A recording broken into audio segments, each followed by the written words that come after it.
Well, good morning, church. It is a pleasure to be here and to worship with you this morning. As many of you know, I am down in Madison with my son as he participates in the state youth wrestling competition. But I'm grateful for the technology that we have and the opportunity to preach and to worship with you in a different way this morning. So this morning we're going to continue on with our series on the Prodigal Son, and we're in week 4 of that. And in the last couple of weeks, last week and this week, we're looking at the figure of the elder son and talking about how both the parable and Rembrandt's painting, The Return of the Prodigal Son, sort of portray or represent things about this elder son. So friends, I'm going to encourage you to take a moment this morning and just center yourselves as we prepare to hear this scripture again. And I'm going to invite you to just reflect on the painting before you, and specifically that character, that figure of the elder son that is on the right side of the screen. So Michelle, can you move me forward one slide? And as you are reflecting on this, I'm going to again read the parable for you. So from Luke 15. Jesus continued, "There was a man who had 2 sons. The younger one said to his father, 'Father, give me my share of the estate.' So he divided his property between them. Not long after that, the younger son got together all that he had, and he set off for a distant land, and there squandered his wealth in wild living. After he had spent everything, there was a severe famine in that whole country, and he began to be in need. So he went and hired himself out to a citizen of that country, whom sent him to his fields to feed the pigs. He longed to fill his stomach with the pods that the pigs were eating, but no one gave him anything. When he came to his senses, he said, 'How many of my father's servants have food to spare, and here I am starving to death? I will set out and go back to my father and say to him, Father, I have sinned against heaven and against you. I am no longer worthy to be called your son. Make me like one of your hired servants.' So he got up and he went to his father. But while he was still a long way off, his father saw him and was filled with compassion for him. And he ran to his son, threw his arms around him, and kissed him. The son said to him, Father, I have sinned against heaven and against you, and I'm no longer worthy to be called your son. But the father said to his servants, 'Quick, bring the best robe and put it on him. Put a ring on his finger and sandals on his feet. Bring the fattened calf and kill it. Let's have a feast and celebrate. For this son of mine was dead and is alive again. He was lost and is found.' And so they began to celebrate. Meanwhile, the older son was in the field, and when he came near the house, he heard music and dancing. And so he called to one of the servants and asked him what was going on. 'Your brother has come,' he replied, 'and your father has killed the fattened calf because he has him back safe and sound.' The older brother became angry and refused to go in. So his father went out and pleaded with him, but he answered his father, 'Look, all of these years I've been slaving for you and never disobeyed your orders. Yet you never gave me even a young goat so I could celebrate with my friends. But when this son of yours, who has squandered your property with prostitutes, comes home, you kill the fattened calf for him.' 'My son,' the father said, 'you are always with me, and everything I have is yours. But we had to celebrate and be glad because this brother of yours was dead and is alive again. He was lost and is found.'" Well, friends, last week we spent some time examining this tall, prominent figure that stands on the right side of the painting, and we talked about some of the features that he had, notably some of the light that shines on his face, while some of the lower part of his body, specifically his hands, are darkened by this. We also talked about the space between the elder son and that of the father and of the younger son, who the father is embracing. And we talked about this pedestal, this stair, that the elder son must decide if he is going to come up and to be a part of that. And we talked last week about the issue of resentment and a couple of the characteristics of the elder son, and we're going to continue to do that this week, and we're going to talk about a couple other things that I think are revealed through this parable. So let's go back and let's start right back with the scripture that concerns the elder son. And so he has just come out of the field. He hears the noise, the music. He hears celebration. He sees light on in the house, and out of the darkness, he walks towards the light, and he can't figure out what's going on. And so he asks one of his hired servants and says, "Look, what in the world is going on?" Right? And the servant gives him news that his younger brother has returned. And again, last week we talked about almost this image of him stopping dead in his tracks, contemplating and thinking about what this means. Okay, and so we pick up our story here this morning with verse 28, and it says, "The elder brother became angry and refused to go in. So the father went out and pleaded with him. But he answered, 'Father, look, all of these years I have been slaving for you and never disobeyed your orders. Yet you never gave me even a young goat so that I could celebrate with my friends. But when this son of yours who has squandered your property with prostitutes comes home, you kill the fattened calf for him.'" And so, friends, obviously, again, we see the issue of anger, and this anger turns into resentment. And I think we talked about that, the resentment not only towards the younger brother, but also towards the father as well. And so one of the themes that I want to talk about this week is another often negative characteristic, and that is the issue of entitlement. All right, and so the modern definition of entitlement is the belief that one is inherently deserving of privileges or special treatment.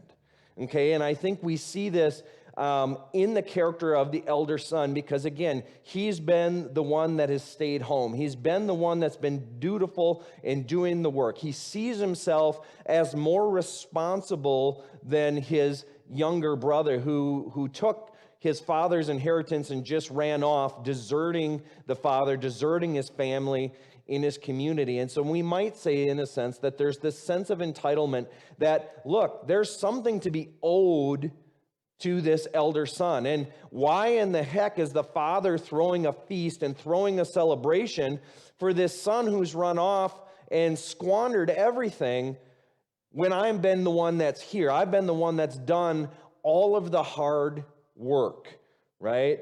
And friends, I think many of us can see or have experienced a sense of entitlement amongst perhaps ourselves or amongst other people in our culture. You know, how many times in places of employment do we have people who have seniority, and we base this idea of seniority that they're entitled to the best jobs or the certain kinds of work because they've been there the longest. It doesn't mean that they necessarily the best workers or the ones that are best suited for that job, but simply because they have the seniority, they get the preference, this special treatment in terms of time off and other things like that.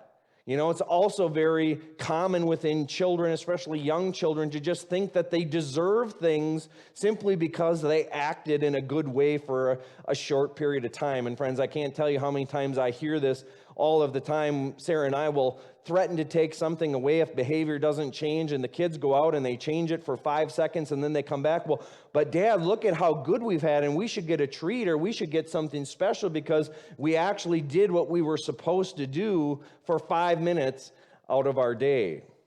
Okay, and so entitlement can be a dangerous thing, and it can move to a level where it actually becomes a very negative characteristic within our personalities. Now, if you go in and you study some of the modern psychology about entitlement, you'll find that there's sort of this self-perpetuating pattern that goes on. And so generally when we think of entitlement, and we talk about the cycle of entitlement, there's this idea that at some point this individual's expectations are not going to be met, and they're going to start to become unhappy, okay? And so when these expectations aren't met, they then go in and say, you know what, well, I'm mad because I think I'm entitled to this. This should happen to me. Or I've been cheated out of this because I've worked really hard to do this, and now I'm not getting the things that are due to me. Okay? And then they go into the final step, which is they become distressed and they attempt to self-assure or self-reassure themselves that they deserve everything that they want. And so it just creates this even more entitled behavior, and this cycle begins to spin and spin and spin, and to the point that today we experience some people who take no responsibility whatsoever and yet think they're entitled to a whole bunch of things that it takes people years and years to work and accomplish. All right, and so I think that we can see this a little bit in the elder son, who again is thinking, you know what, I've done what I'm supposed to do. I've put in the time, but now I'm angry that my brother, who didn't work as hard as me, who ran away and comes home, gets all of this big feast and celebration, and here I am left out in the dark and out in the fields. All right? And one of the things about entitlement then is that it can move us into this sense of superiority, right? That we look at the moral virtue we have and we say, you know what, look at all the good things I've done compared to this other person or this group of people, and we begin to raise ourselves up. Well, again, friends, we've talked numerous times about this idea of creating a sense of superiority when we look down at other people. And we know that when we do that, we begin to cast judgments down on other people. And friends, I think you see this in the picture from Rembrandt as this elder son just towers over, looking down almost with resentment and disdain at this figure of the younger brother. All right? It can also move us to a sense of narcissism, right? Where everything is about us at the expense of everyone else around us, right? It's all about me, what I want, what I think I deserve, etc. And friends, again, in our culture, we see this run rampant in many circles where people are always concerned about themselves at the expense of those around them. And they fail to be empathetic. They fail to work with otherwise or compromise with other people. And this leads to ultimately to conflict amongst the people, and sometimes amongst people we claim to love very much. And this goes back again to the parable that, again, we look here at a family conflict, at a level of resentment that seeks almost to destroy this family.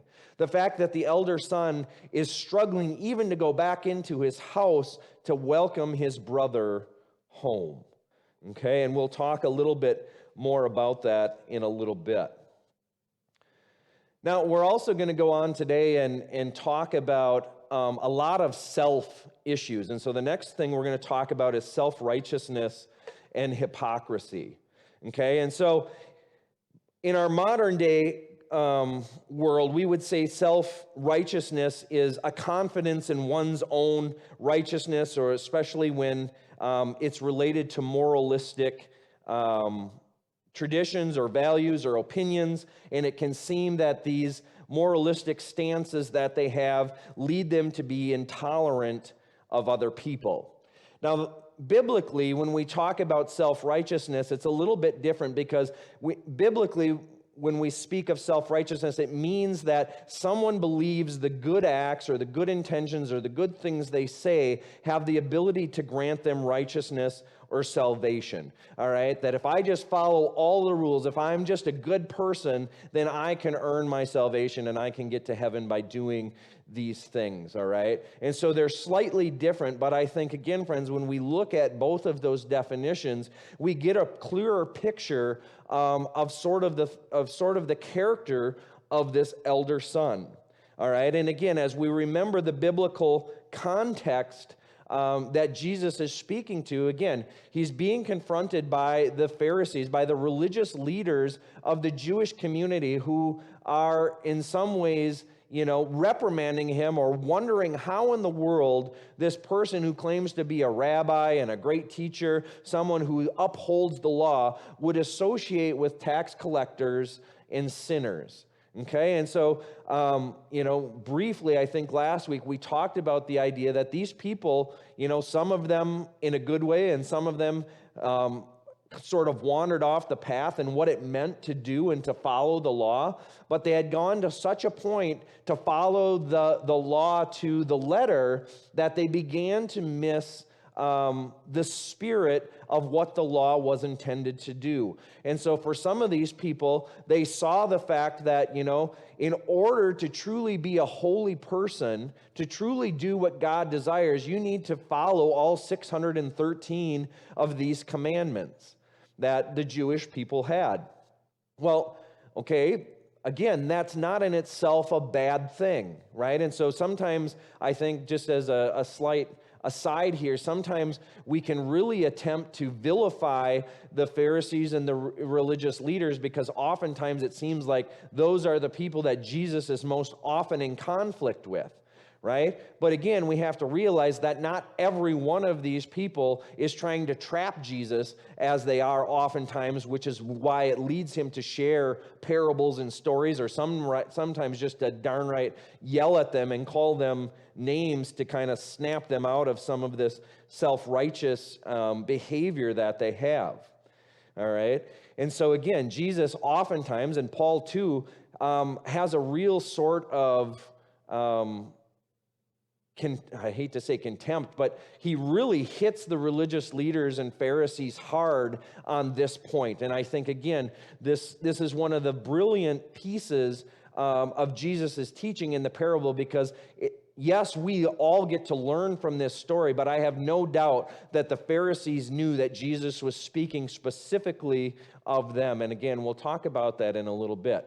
But friends, as we go back to this idea of self-righteousness, what we find then is that, again, just as we begin to raise ourselves up and think of ourselves as superior or better than the people that are around us, or in the case of religious leaders, the people they claim to serve, we can find that it actually moves us into contempt, where we begin to look down on the things that people do, on the things that people say, and we think that they're so far below us that they don't deserve to even have salvation or deserve to be in church in different things, right? And so Jesus, in the biblical context, offers these three parables of the shepherd that goes out and seeks the one that's lost, of the widow who rejoices when they find the coins that have been lost in the house, and how the father celebrates the return of this lost one, right? Rather than being the elder son who, again, looks down almost with this contempt that his brother, because of his decisions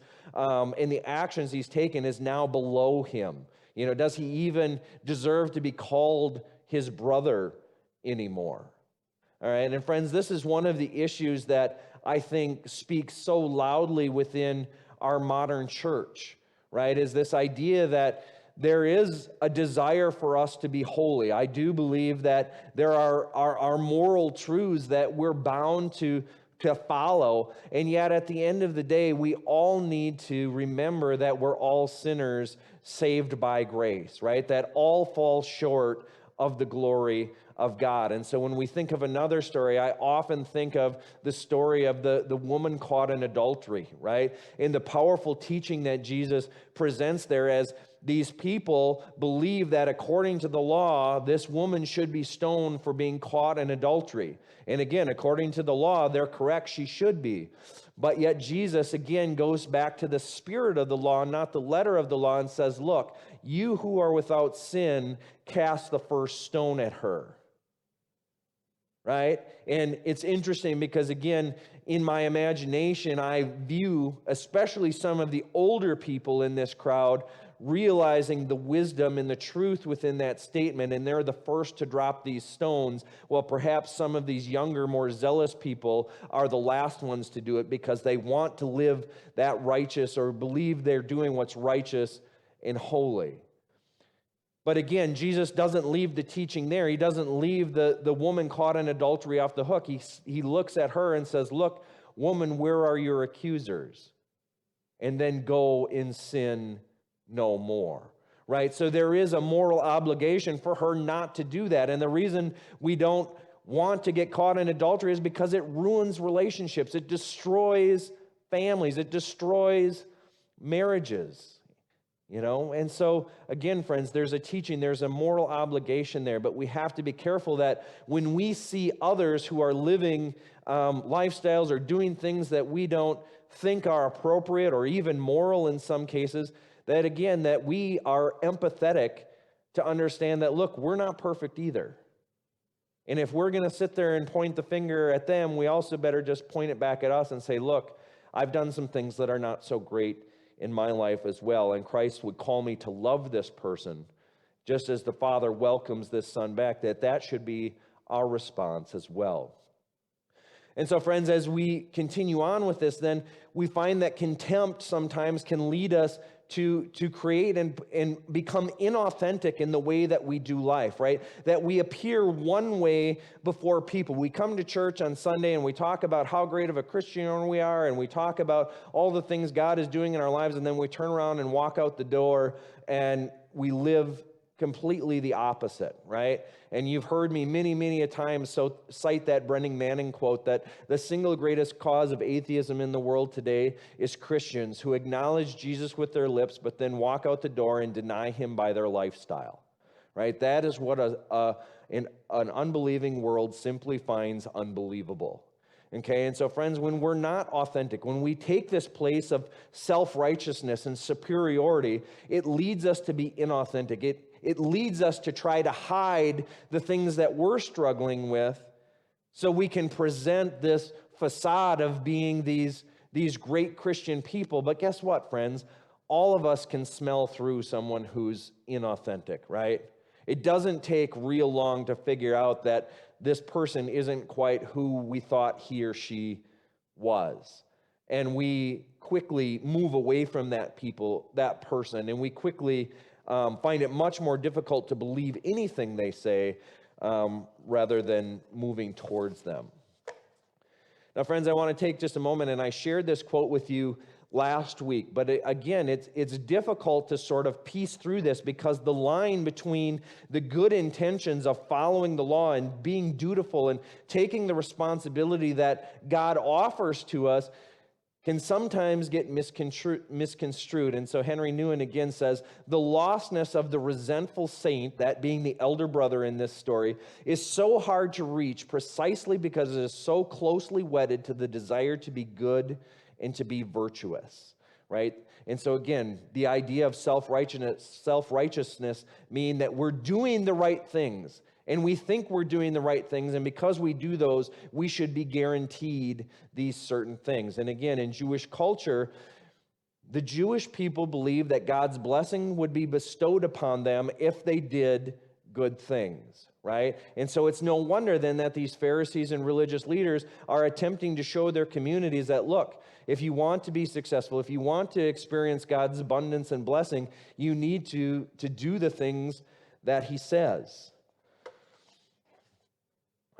Now, there is one sort of self-theme left that I want to talk about, and I don't believe that contextually it's in our parable today, but it is a theme that I think, that many people struggle with, and so I want to talk about it just briefly, and that is the issue of self-pity, okay? And what happens here is that we can come to a point where because of what we've done or because of things that have happened to us, we can believe that we don't deserve to be treated in a good way.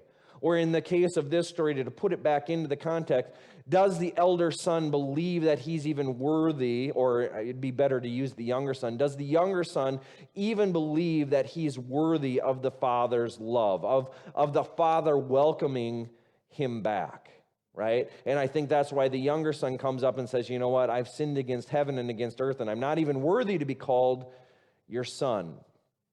But friends, one of the things that we can do is that we can move into this self-pity, and we struggle with that. We struggle with issues of who we are, and could God ever forgive us for what we've done?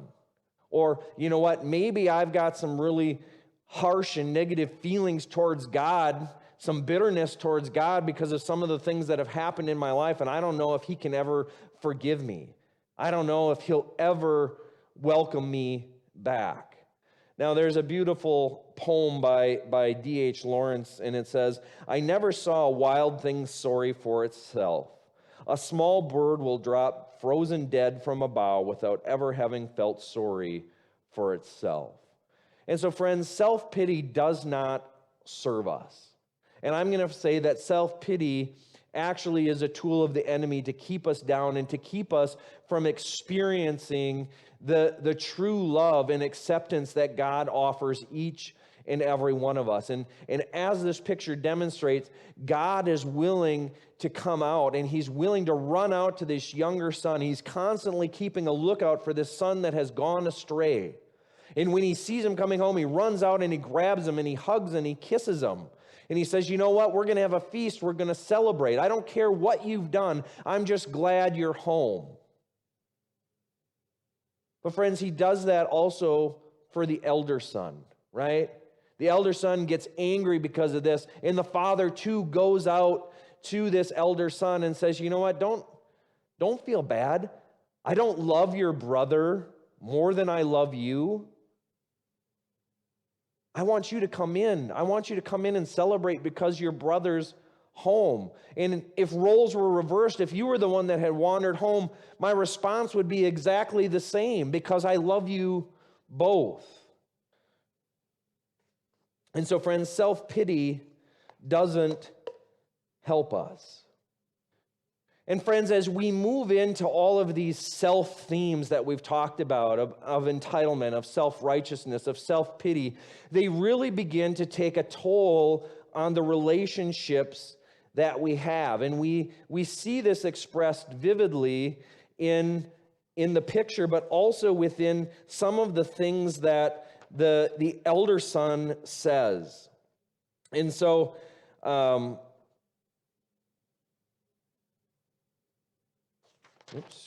So he comes up and he says, "You know what? Look, but when this son of yours who squandered your property and inheritance comes home, you kill the fattened calf for him." Now, I have to admit, I have been guilty of this on many times, of whenever my kids do something wrong, they suddenly become Sarah's children, you know? And so I get where this comes from, because, of course, if they're my kids, they would never do anything wrong, and all of their bad attributes and decisions obviously come from Sarah.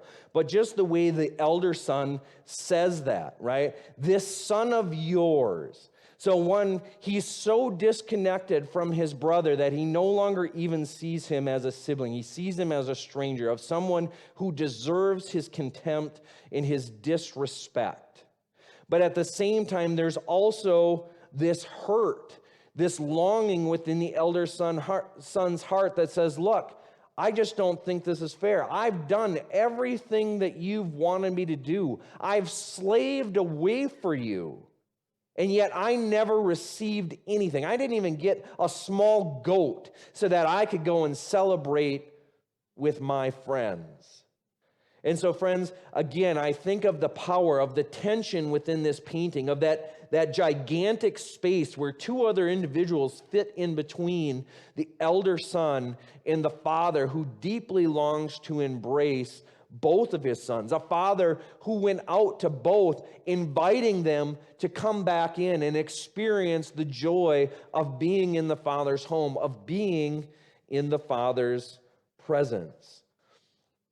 And so, friends, again, if you notice the introduction that I gave this part of the series today, is said "Return of the Elder Son" with a question mark, right? Because here's the brilliance of Jesus' parable.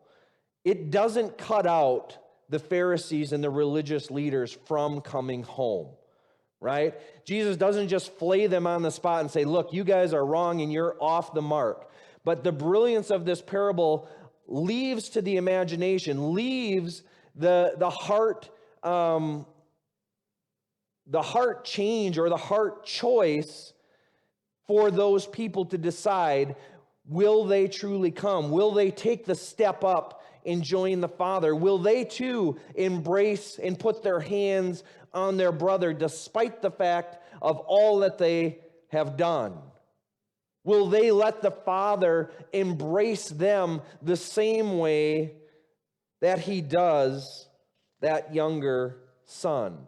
And so, friends, one of the things that we need to think about and consider is that each and every one of us are given an invitation, right? The Father seeks us out. The Father draws us. And even if we're 1,000,000 miles away, God is at work in our lives. And even if we don't want to admit it, part of our Methodist theology is this idea of prevenient grace, that God is always working in our lives, even when we don't discern it and even when we don't understand it. But at some point, friends, we are offered a choice. Because here's the thing, the Father never prevented the younger son from leaving. Likewise, the Father never forces the elder son to return. That remains up to the elder son. And the parable ends, and we don't know what the conclusion is. Does the elder son stay out in the dark? Do the religious leaders and Pharisees continue to stand on the outside looking down at the people they're called to serve? Or will they embrace the spirit of the law and move in and empathize with and have mercy and grace upon those people that haven't walked the straight and narrow, that haven't been able to live up to the letter of the law the way they have? And friends, the same goes for us. Will you accept the invitation? Will you allow the Father to place his hands upon you and say, welcome home? Or will you accept the invitation to say, you know what, my son, my daughter, don't be mad, but come in and let's celebrate because you've been with me all the time. And everything I've had is yours. Don't take that for granted. Don't consider yourself a slave within this house, but come in and celebrate because this one who was lost and is found. And come back in because I want you to experience the fullness of my joy because it's been there for you all along. But somewhere along the way, your heart wandered away from home. Now, friends, I do think oops, I'm sorry, I never moved the slide, but there you go. There is the last bit of scripture for that. But I do believe that there are a few things that we can do. Again, obviously, God is the one who initiates. God is the one who invites us to come home. But friends, one of the ways that we need to, in the case of the elder son, walk back into the house is that we need to trust in who God is. Right? We need to trust and believe that God is a good and a loving God, a God who has our best intentions in mind, a God who longs to give us life and give it to us abundantly, a God who desires to bless us. Now, does that mean that we're going to be healthy, wealthy, and wise because we do that? Does it mean we're never going to face temptation, that we're never going to face challenges in our lives? No, absolutely not.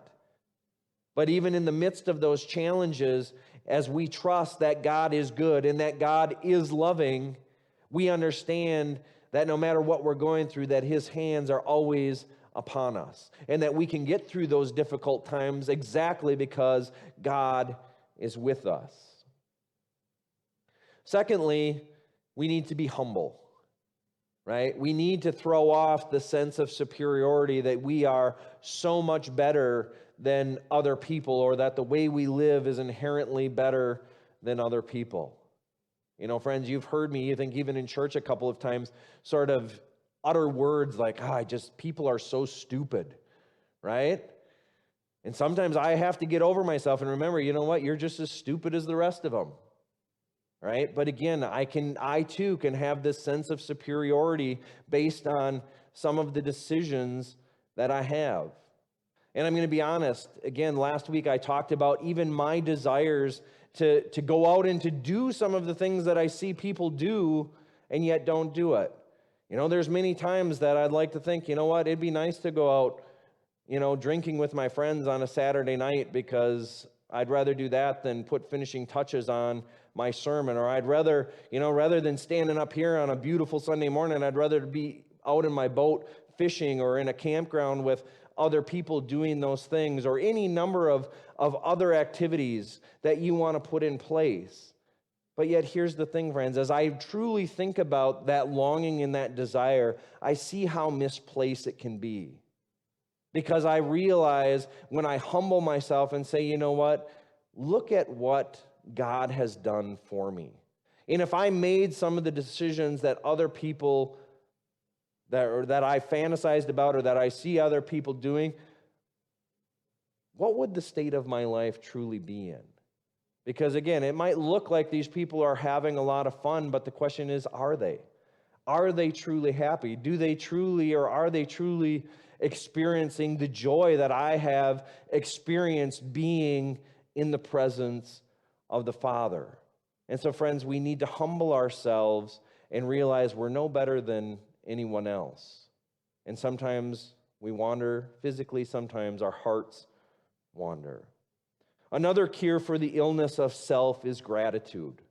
All right? And last week we talked about the idea of resentment, and this week contempt and self-righteousness and things like that. But here's the thing, friends. I don't believe any of those negative characteristics can exist when there's gratitude. Right? Because when you're grateful for the things that God is doing, when you're grateful to be in God's presence, guess what? Your perspective, your heart's change, and you're not focusing on the negative things or the things that other people are doing. You're focused on the love of God. You're focused on the things that are happening, that are beautiful, that bring you joy in your life. And so, friends, I would encourage all of us not to take for granted the Father's house, not to take for granted the joy that we receive when we're in God's presence, when we're here together, worshiping together, being in community together, doing mission and ministry together. And so, friends, I'm going to leave you with that this morning, and going to encourage you to continue to reflect on this parable. I'm going to encourage you to continue to reflect on this painting and see how you relate to these figures, because as I've said each week, I think both this painting and the parable invite us to place ourselves in the shoes of each and every one of the characters. And I've tried my best to share with you some examples of how I can relate to the younger son and how I relate to the elder son. And in the next 2 weeks, we're going to look at least to a limited degree, of what it means to relate to the Father. Okay? And so I'm not saying we get to be God, so don't take that. But there are definitely characteristics that we can exemplify from the character of the Father. And so, friends, some action steps for you this week as you are about your business. The first one is to spend some time and reflection. And again, consider how you relate to this figure of the elder son. And then, are you struggling with entitlement, self-righteousness, self-pity? And if you are, spend some time in repentance and surrender those things to God. Because again, those things keep you outside of the Father's home. And so God is constantly inviting us to come in and to be with Him and to see all of His creation in a different way. And then as a practical step, this week I encourage you to step deeper into your trust of the Father, of God, and also to practice gratitude every day this week. And so, friends, I encourage you to do perhaps some journaling where perhaps you write it down so that you can go back at the end of this week and say, what are all the things that I found that I'm grateful for? And this is a really neat opportunity to do that. Otherwise, one of the things I do when I find that I'm busy or I don't have time or I don't have something nearby to write down is just to offer up a prayer. And so every time I witness something and go, you know what, God, thank you for putting that in my life. You just throw up a little prayer of gratitude to God and say, God, just thank you for how good you are. And so this morning, as I was doing my work and stuff, all of a sudden I hear the pitter-pat and the slight cry of my daughter getting up and out of bed, and I hear her call my name, and I go to the top of the stairs, and she just wraps her arms around me tight, and just in that moment, I was just able to enter into gratitude and say, you know what, God, thank you for these little arms that love and embrace me, even at 6:30 in the morning when I'm already busy and trying to do stuff, but thank you for giving me that little bit of reprieve this morning. So friends, again, it can be big or it can be small, but when we move into gratitude, things like resentment and self-righteousness and distrust seem to fade away. They cannot exist in the same space. My friends, God bless you. I wish you a meaningful experience as you continue out your worship this morning.